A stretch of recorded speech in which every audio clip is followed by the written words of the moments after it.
एक लड़की की दुख भरी प्यार की कहानी। एक लड़की थी, बहुत ही खूबसूरत। जितनी वह सुंदर थी उतनी ही ईमानदार।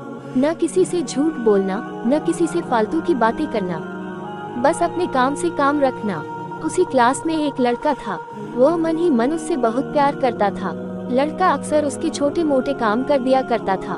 बदले में जब लड़की मुस्कुरा कर थैंक यू कहती थी तो लड़के की खुशी की सीमा नहीं रहती थी। एक बार की बात है, दोनों लोग साथ साथ घर जा रहे थे, तभी जोरदार बारिश होने लगी। दोनों को एक पेड़ के नीचे रुकना पड़ा। पेड़ बहुत छोटा था, बारिश की बूंदें छन छन कर उससे नीचे आ रही थी। ऐसे में बारिश से बचने के लिए दोनों एक दूसरे के बेहद करीब आ गए। लड़की को इतने करीब पाकर लड़का अपने जज्बातों पर काबू न रख सका, उसकी लड़की को प्रपोज कर दिया। लड़की भी मन ही मन उसको चाहती थी, इसलिए वह भी राजी हो गई और इस तरह दोनों का प्यार परवान चढ़ने लगा। एक बार की बात है, लड़की उसी पेड़ ने नीचे लड़के का इंतजार कर रही थी। लड़का बहुत देर से आया। उसे देखकर लड़की नाराजगी से बोली, तुम इतनी देर से क्यों आए? मेरी तो जान ही निकल गई थी।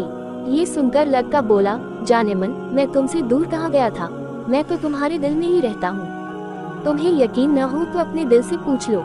लड़के की इस प्यारी सी बात को सुनकर लड़की अपना सारा गुस्सा भूल गई और वह दौड़कर लड़के से लिपट गई। एक दिन दोनों लोग उसी पेड़ के नीचे बैठे बातें कर रहे थे। लड़की पेड़ के सहारे बैठी थी और लड़का उसकी गोद में सर रख कर लेटा हुआ था। तभी लड़की बोली, जानू, अब तुम्हारी जुदाई मुझसे बर्दाश्त नहीं होती। तुम्हारे बिना एक पल भी मुझे 100 साल के बराबर लगता है। तुम मुझसे शादी कर लो, नहीं तो मैं मर जाऊंगी। लड़के ने झट से लड़की के मुंह पर अपना हाथ रख दिया और बोला, मेरी जान, ऐसी बात मत किया करो। अगर तुम्हें कुछ हो गया तो मैं कैसे जिंदा रहूंगा?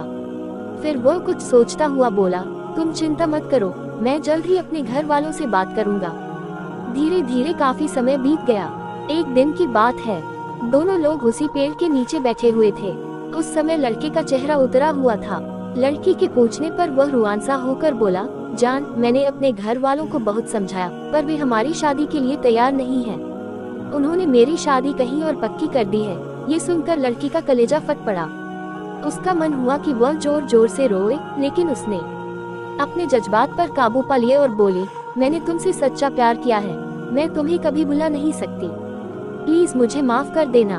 लड़का धीरे से बोला, वैसे अगर तुम चाहो तो अब से हम एक अच्छे दोस्त रह सकते हैं। लड़की यह सुनकर जोर से रोने लगी। लड़के ने उसे समझाया और फिर दोनों लोग रोते हुए अपने अपने घर चले गए। देखते ही देखते लड़के की शादी का दिन आ गया। लड़के को यकीन था कि उसकी शादी में उसकी दोस्त जरूर आएगी, पर ऐसा नहीं हुआ। हाँ, लड़की का भेजा हुआ एक गिफ्ट पैक उसे जरूर मिला। लड़के ने कांपते हाथों से उसे खोला। उसे देखते ही वह बेहोश हो गया। गिफ्ट पैक में और कुछ नहीं, खून से लथपथ लड़की का दिल रखा हुआ था और साथ ही में थी एक चिट्ठी जिसमें लिखा हुआ था, अरे पागल, अपना दिल तो लेते जा वरना अपनी पत्नी को क्या देगा।